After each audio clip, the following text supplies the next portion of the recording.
humans. Hello, humans. Hello, humans of the world. It is me, Ellie Krug, from Minneapolis, land of everlasting winter. I am here talking to you on Ellie 2.0 radio on AM 950. I am back.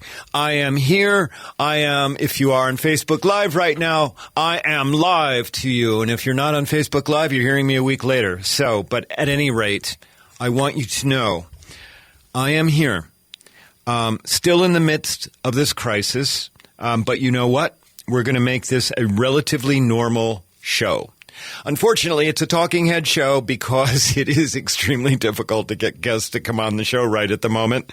But so what? Okay? I am going to make this as normal as possible. Yes, I've got to talk about the virus a little bit, but the majority of this show is the standard fare, what you get with me, the standard stuff about highlighting idealists, sharing stories about humans being good to each other, and reminding you of your own good empathetic heart. Because, as you know what I've always said, 98% of us are good empathetic people, 2% total sociopath, okay? But the other 98% of us are very, very good.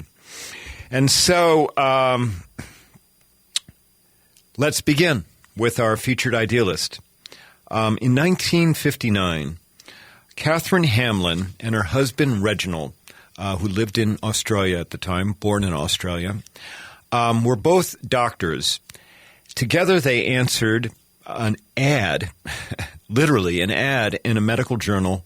The name of the journal is The Lancet. It's one of the most esteemed medical journals, even up till 2020. But in 1959, the country of Ethiopia had placed an ad asking for an obstetrician and gynecologist to travel to the country to establish a midwifery school to help women who had suffered obstetric fistulas in childbirth. Now, for those of you who don't know, and I certainly didn't before I started to research this, an obstetric fistula is an injury to the birth canal caused by difficult birth. Sometimes the baby gets stuck, and often women who have obstetric fistulas, the baby does not survive the birth. But the trauma from the birth results in a hole from the birth canal that extends either to the bladder or to the rectum, and results in human waste exiting not through the bladder or the rectum, but exiting through the vagina. For women who suffer from obstetric fistulas, there is a great deal of shame. Often the women are banished from their villages or are forced to live in a hut at the edge of the village. And it turns out that Catherine Hamlin was both a gynecologist and an obstetrician, and she fit the bill, the ad placed by the country of Ethiopia, perfectly. The other interesting fact is that Catherine Hamlin and her husband had never actually witnessed or seen an obstetric fistula in their practices in Australia, because they don't occur in the developed world, because almost all women in the developed world are accompanied by a doctor or at least a nurse at the time of delivery. So this was a rarity, but it did not stop Catherine and her husband from packing up in 1959 along with their 6-year-old son and moving to Addis Ababa, Ethiopia, where they began the hard work of creating a midwifery school from the ground up. This is 1959. I mean, this is, Ethiopia. If you're from Ethiopia and you're listening to my show right now, I want you to know that I hold Ethiopians in extremely high esteem. You have a rich history of great and grand education and achievements. But in 1959, Ethiopia was very much a third world country, but you have these Australians and their 6-year-old son who'd say, "We're going to go to Ethiopia. We're going to build this midwifery school." By 1974, so 20 some odd years later, they had established a hospital the Addis Ababa Fistula Hospital, which as of this date, 2020, has treated more than 60,000 patients, mostly all women, who had suffered injury in childbirth. Catherine's husband, Reginald, died in 1993, but Catherine continued the mission, living on the grounds of the Fistula Hospital that they built after establishing the midwifery school. In 2014, New York Times columnist Nicholas Kristof, you know that I quote Kristof quite a bit because Kristof is one of my heroes. He wrote about Catherine, calling her a 21st century Mother Teresa. She was 90 years old at the time he wrote that in 2014, and she was still treating patients.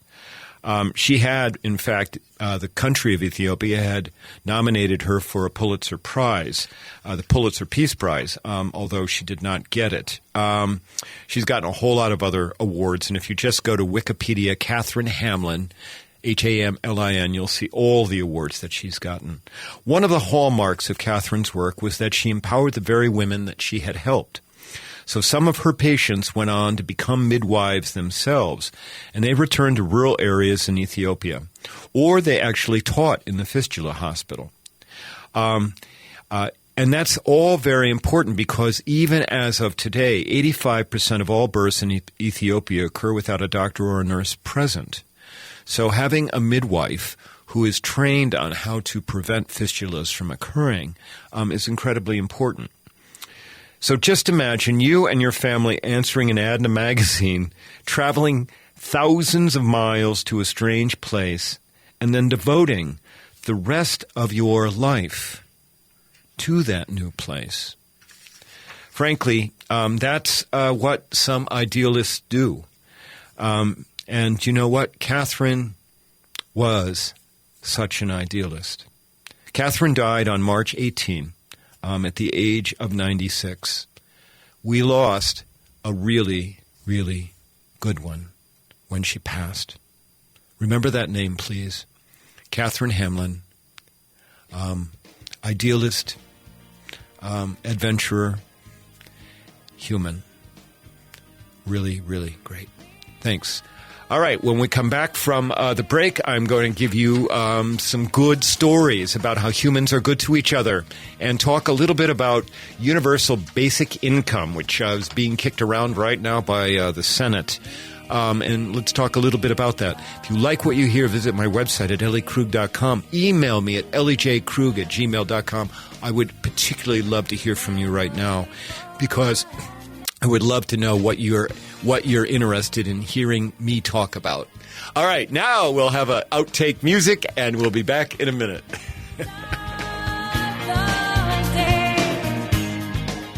Hi, Alex of Better Futures, Minnesota. Does your business or organization need janitorial services, lawn care, or snow services?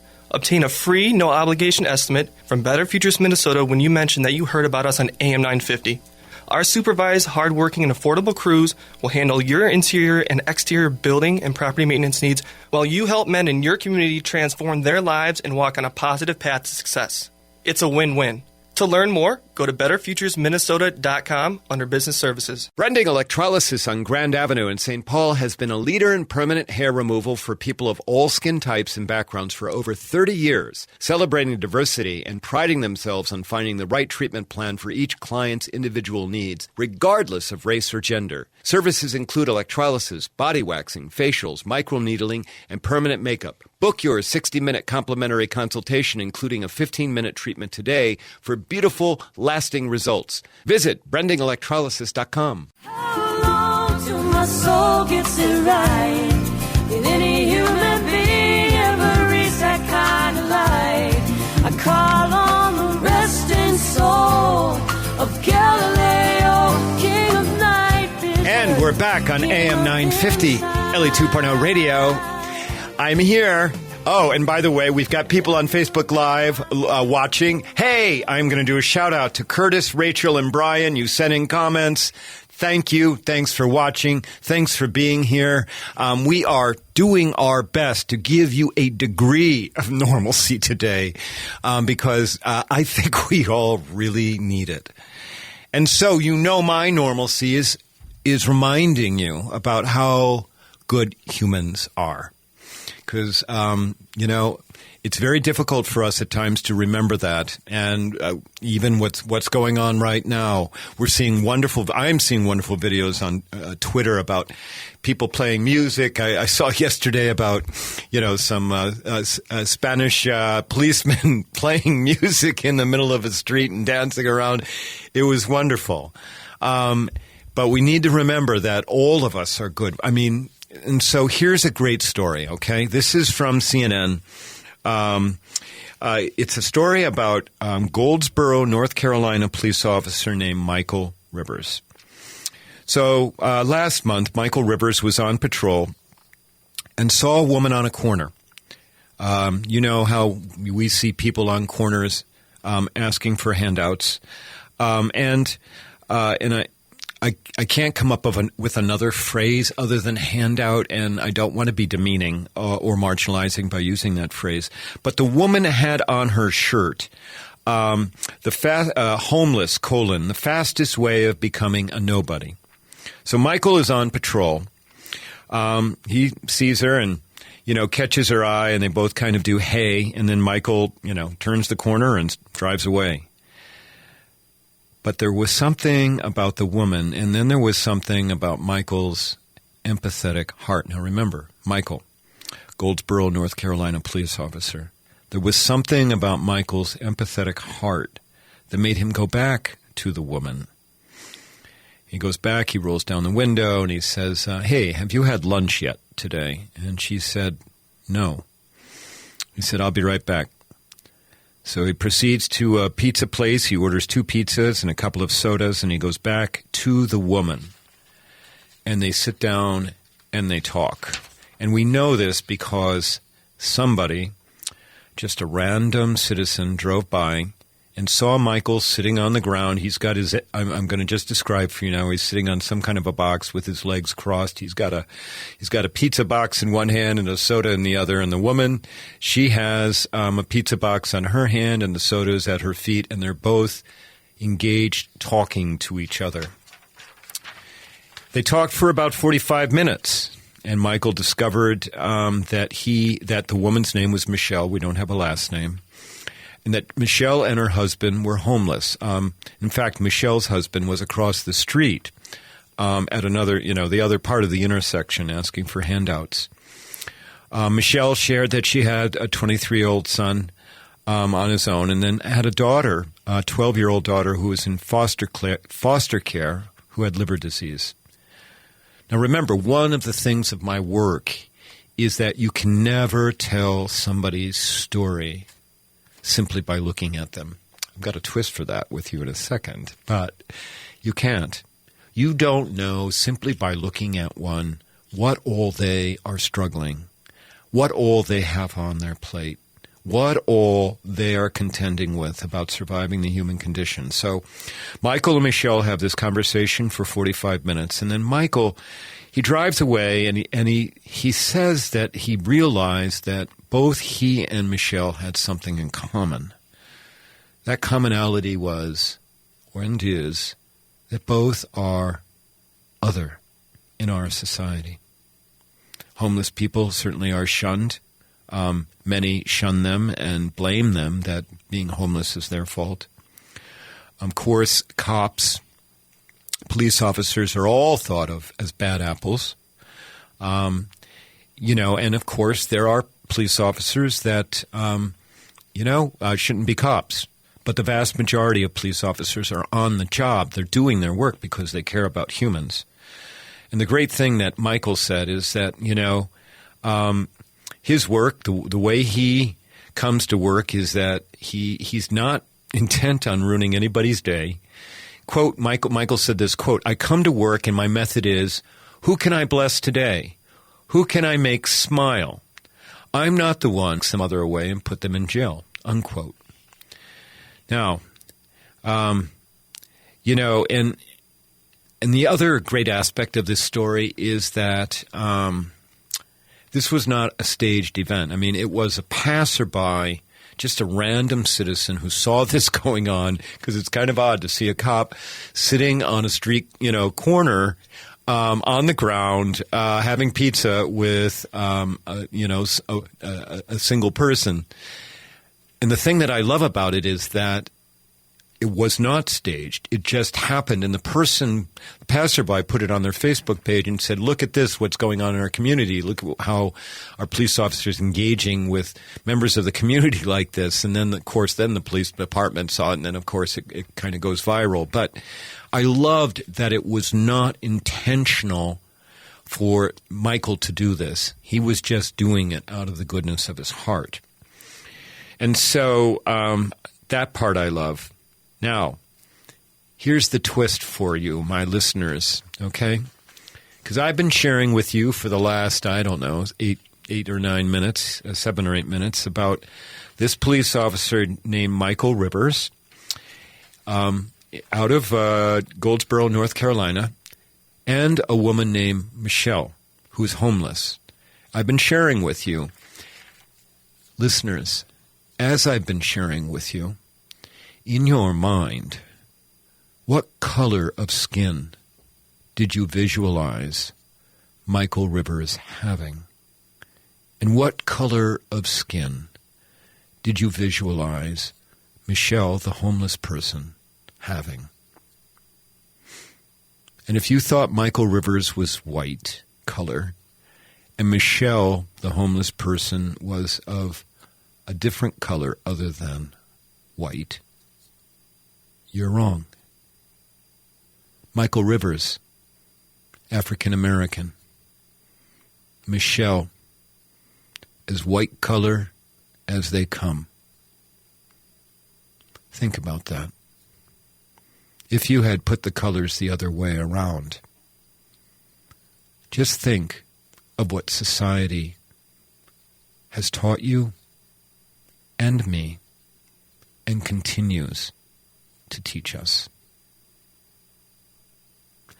The world is a much different place in reality. People have all kinds of things going on, and people have good, empathetic hearts. I thought you'd like that story. I love sharing it. All right. When we come back, I'm going to give you some more information. We're going to talk about universal basic income. What is it, and how does it work, and what can it do? All right. I hope you're enjoying this show. Thanks for being on Facebook. Share about it, please. We are trying to get Ellie 2.0 Radio even more international than it already is. Thanks. We'll be back in a minute.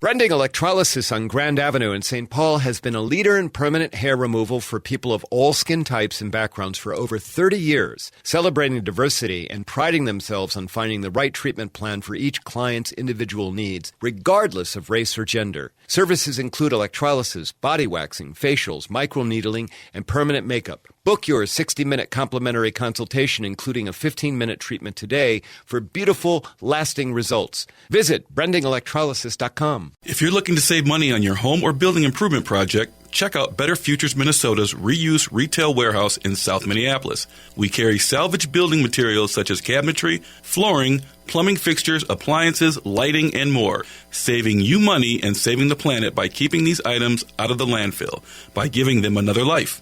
Selections change daily, and we also take donations. Go to BetterFuturesMinnesota.com and look under Reuse Warehouse to learn more. Let us know AM 950 sent you. And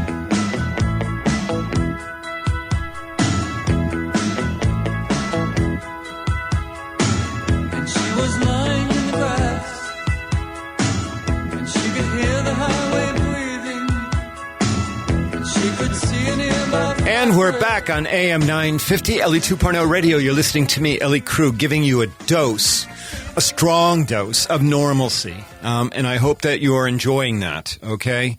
And I'm going to continue to do that. So, all right. So, universal basic income, all right?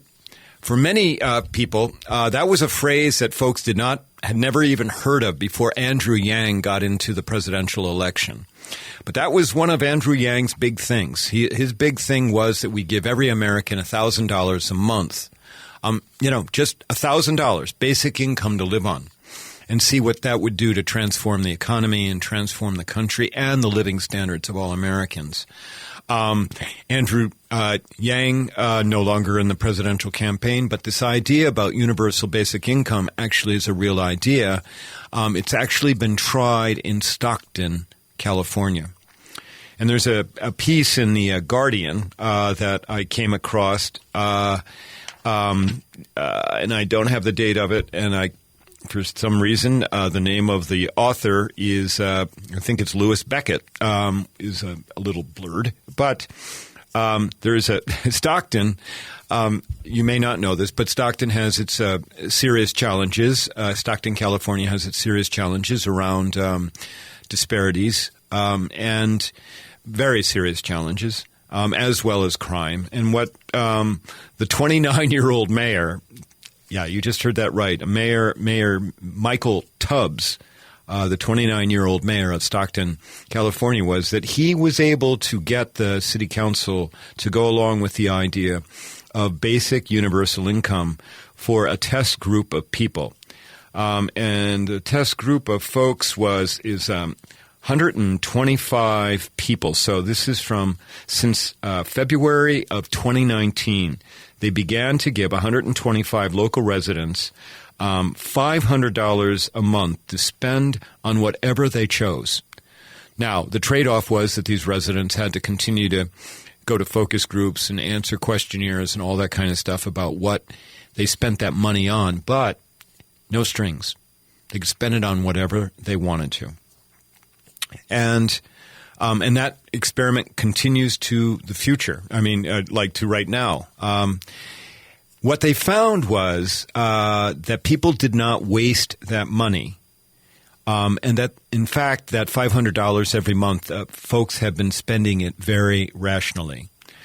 For some people, it's paid for medical or dental needs. Another person took some time off to interview for a better job that would pay more money. So they built into their calendar less time at work, hourly job. They used the $500 to substitute that, and then they went off and they interviewed for a better job. The largest thing that people have been spending the $500 on is food to feed their families, to give them better and healthier choices. So obviously, I mean, I'm sure there are exceptions, but I'm not reading anywhere here. People are going out and blowing it on a binge, or let's head to Vegas or anything like that. And Mayor Tubbs has some advice for Congress right now. So as I'm speaking right at this moment, so we're taping this. Remember, I'm always talking about the fact that this is not a live show, although perhaps maybe we're headed towards live shows. I don't know. But so on this date, on March 23rd, the Senate right now is trying to debate, trying to figure out how there's going to be $1 trillion some odd dollars, or maybe several trillion some odd dollars doled out to jumpstart the economy. I think it's kind of crazy about bailing out corporations, but let's not go down that road. But one of the things that Democratic senators and over in the House, certainly the House, is advocating for is universal basic income for the duration of the virus crisis. And universal basic income, somewhere in the range of $1,000 to $2,500 a month for, the next several months. I think it's a brilliant idea, and I think it's a way more brilliant idea than giving casinos $50 billion so that they can, remain in business. Mayor Tubbs challenges Congress to actually think bigger than that. His idea is to have, he rationalizes that remember, most Americans don't have even $400 as a cash reserve for major problems, for major unexpected emergencies. And Mayor Tubbs has this idea that, using the median income to save, if you rationalize out the median income of $2,500 a month to save, that would give everybody a cushion of $7,500. So he suggests giving everyone $2,500 a month for a year as a form of universal basic income. Why not?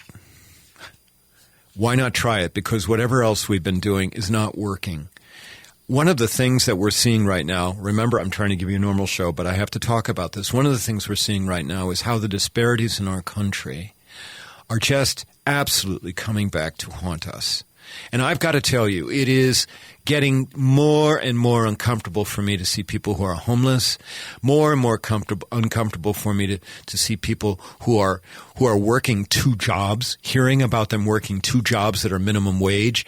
Now remember, the vast majority of the states in our country, the minimum wage still is about $7.25 an hour. It could be $7.95. I don't. But you get the idea. It's not $15 an hour in the majority of our country, and so you have people working two jobs a day, trying to make ends meet, and they're still living in poverty. And so, and if for a family of four, the poverty level is about $24,500. That's the poverty level. If you make more than that, then you don't get the benefit of some government programs. So it's not working what we've been doing. And so as your resident idealist here, Ellie Krug, I'm just saying, why don't we use our imagination and try something different? Why don't we? What are the odds of that happening with this Senate? Not good. What are the odds of that happening this time, next year? Hopefully after the election, first of all, has been held, and secondly, has gone the way that it needs to go. I think the odds may be much better. So, all right. So, universal basic income. Now I want to shift gears, and I want to talk about an NPR story that Gabriel Emanuel put out through WGBH on February 29, 2020. The title of the story is, quote, "The Cruel Story Behind the Reverse Freedom Riders," unquote. Now, I had not known this, okay, and I'm sure many of you listen to NPR when you're, the few moments that you're not listening to this station. But I learned about this from this story. So it's a little-known historical fact from the early 1960s. Southern segregationists and white supremacists sought to fight back against the budding civil rights movement. Now, by the early 60s, remember, we've already had Rosa Parks. We already had the Birmingham bus boycott. We'd already had freedom riders starting to go down to the South, and we're starting to get now the lunch counter protests and all of that stuff. And so segregationists, white supremacists, we're going to fight back. We're going to use our imagination. I got to give them credit for that. So what they did is they started advertising in local papers about all expense-paid trip north for people willing to relocate to the north, where they had arranged, in theory, quote-unquote theory, for jobs for these folks in the north.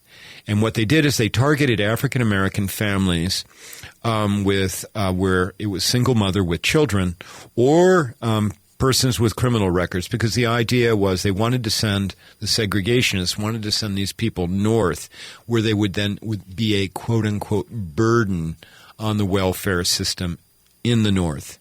So, as Gabriel Emanuel's story relates, in Arkansas, segregationists recruited African-American families with those stories. The segregationists paid for the bus tickets, and they sent them north. Many of them were sent to Hyannis, Massachusetts. Now, those of you who are of my age, you know that Hyannis is synonymous with the Kennedy family, because in Hyannis, on the ocean, there is, quote-unquote, the Kennedy compound, where the Kennedy family All those pictures about the Kennedys playing touch football and all of that stuff, a lot of those pictures are from Hyannis. So the segregationists thought that they would send people to Hyannis as a way to make a point, to go to President Kennedy. In fact, they promised people that they'd get to meet the president if they got on the bus and went to Hyannis. Once, of course, the African-American folks were in Hyannis and in the Northeast and other places, they realized they had been set up, that they had been pawns in a controversy over trying to preserve Jim Crow. Now, in Hyannis, there actually had been a group created there that called the Refugee Relief Committee that was actually meeting people at the buses and trying to get them set up. And eventually there were enough folks from the South in Massachusetts that the Refugee Relief Committee convinced Massachusetts governor to house these folks in empty barracks at Otis Air Force Base. Not great housing, if you ask me, but at least there was a roof over people's heads. Now, unfortunately, because in the 1960s, racism wasn't confined just to the South, as well as, I think I could make that statement, in the 2020s, racism is not just confined to a particular place in this country. The folks that moved, that were tricked into moving to the North, they experienced racism on their own. So they experienced racism from Northerners. And these folks, these people had left their families, so they had actually no support network living in Massachusetts. And so many of them ended up doing low-paying jobs, like cleaning houses, and, living in, low-income apartment areas. And so, the end of the story, the arc of the story is that things were really not better for the folks that relocated compared to where they had left. And in some cases, of course, it was worse because they didn't have their family with them. Now, the other thing about this story is it does show how cruel people can be. And of course that cruelty continues even to today. Of course, we're also far more aware of the need to be more egalitarian and accepting of all humans. We're far more aware of this phrase other and othering. And today, this is partly why I'm an idealist, because I do believe that today things are different.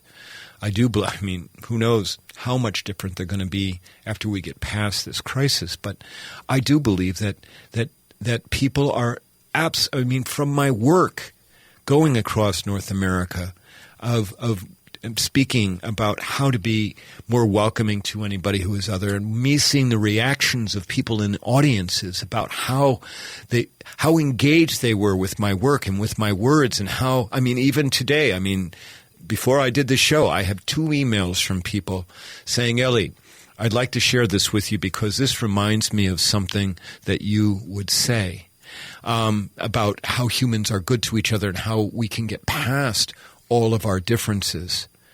So you're hearing me, the idealist Ellie Krug, saying this to you, and I'm saying this to you right now in March of 2020. I am saying this to you. Do not lose sight of the fact that humans care about each other. We do. And it's, it's all coming out, that caring. All you have to do is go on Twitter. Yes, Twitter's, makes you think that people don't like each other too. But right now in Twitter, I am amazed by the number of positive stories that are coming out about how humans are being good to each other. Go find those stories. Go laugh at some of the things that people are putting on Twitter because they're in isolation. They're using their imagination and coming up with all of these kinds of things. And so you can do that, okay? I believe in you, and I believe in our country. I continue to believe in our country. I will not stop believing in the power of our empathetic hearts.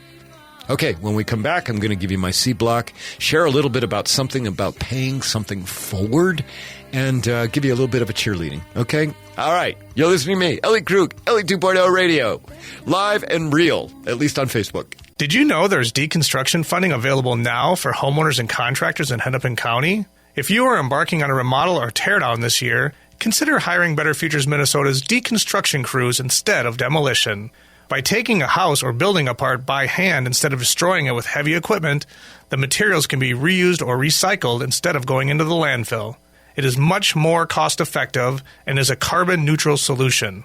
Go to betterfuturesminnesota.com and look under Business Services to learn more. Brending Electrolysis on Grand Avenue in St. Paul has been a leader in permanent hair removal for people of all skin types and backgrounds for over 30 years, celebrating diversity and priding themselves on finding the right treatment plan for each client's individual needs, regardless of race or gender. Services include electrolysis, body waxing, facials, microneedling, and permanent makeup. Book your 60-minute complimentary consultation, including a 15-minute treatment today for beautiful, lasting results. Visit brendingelectrolysis.com.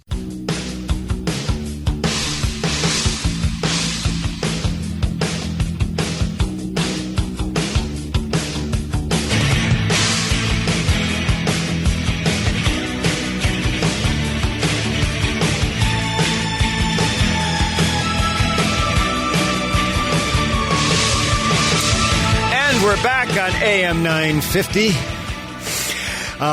My show, Ellie 2.0 Radio, is just like heaven, if you ask me. That was The Cure. That was their song. I just had to do that. I hope that I'm like trying to make you laugh. I'm trying to give you a smile. Oh, and look, I just gave you a southern accent, too. Oh, okay. All right. So here we are in my C block, all right, where I talk about my work as an idealist. Which, my work has been curtailed quite a bit because my bread and butter work, as well as the stuff that helps pay the bills, is me standing in front of audiences talking about human inclusivity, inclusivity is the extent to which humans feel as if they matter, and, helping give people tool sets and strategies on how to be welcoming to anybody who is considered other. Let's just say that work is on hold, I'd say, okay? I have no idea when I will be standing in front of an audience next. No idea. Hopefully it will be not in the far too distant future. However, other work about being an idealist, okay, my other idealistic work continues. So, for example, this radio show, this is part of my work, part of my outreach to America. And as long as I stay healthy, you will continue to hear my voice every Monday morning from 7 to 8 a.m. You will. And on days that I tape, sometimes you get to hear my voice twice in 1 week. But this is part of my idealism about trying to make the world a better place. Hopefully I'm doing that a little bit today. Also, my idealism continues in the form of my newsletter. So, last week I talked about it. I got the newsletter out last week. The newsletter Ripple, and it has that name because it's named after a speech that Robert F. Kennedy gave in June of 1966 in Cape Town, South Africa, at the height of apartheid. And Bobby Kennedy went to South Africa and spoke out against apartheid. He went and spoke truth to power. And he talked about how individual ripples of hope work to create a river of change for all humanity. It does, and it's the way it works, so that's why the newsletter is named The Ripple. If you would like to get my newsletter, will you do me a favor and go to my website at elliekrug.com. You'll see on the menu bar newsletter, a bar for newsletter. You can sign up for it. You can even click on 40 different issues of The Ripple. And if you do click on it, you'll see that story about Michael Rivers, the cop, and the homeless woman. You get to see the picture of the two of them having pizza. So please sign up for my newsletter. Right now, it goes out to close to 9,500 people. And my idealism continues in the form of my writing. So I am working on my second book. I think I've talked about it. The minted woman engages with the world. I finally settled on a relatively long title. We'll see if that makes it through my beta readers. But my book is about what it is like to go through the world as me, as Ellie Krug, as a transgender woman whose voice does not match her appearance. Okay? And so, you know what? Suddenly I have all kinds of time. I just clapped. All kinds of time to write my book. And since the 3rd of March, I have put together 40,000 words of what I call 90 to 95% quality. In other words, most of these words are going to show up on a page that somebody will be reading. Hopefully many people will be reading. And may now, because I suddenly have all of this time, I may now be able to get the book published by the end of the year. Stay tuned. And I don't need to be in front of, I can do everything to get that book published. I can do it all electronically with editors and other folks. And right now I'm also working to further my idealism on an online platform to do some motivational and mindfulness kinds of talks. So stay tuned for that. I will talk about that on my Facebook page. By the way, if you want to, my Facebook page is Ellen Krug. And in Minneapolis, you can find me. You can find me on Instagram. And I'm posting some things on Instagram. The Instagram handle is at Ellie J. Krug on Instagram. And on Twitter, you can follow me at Ellie Krug.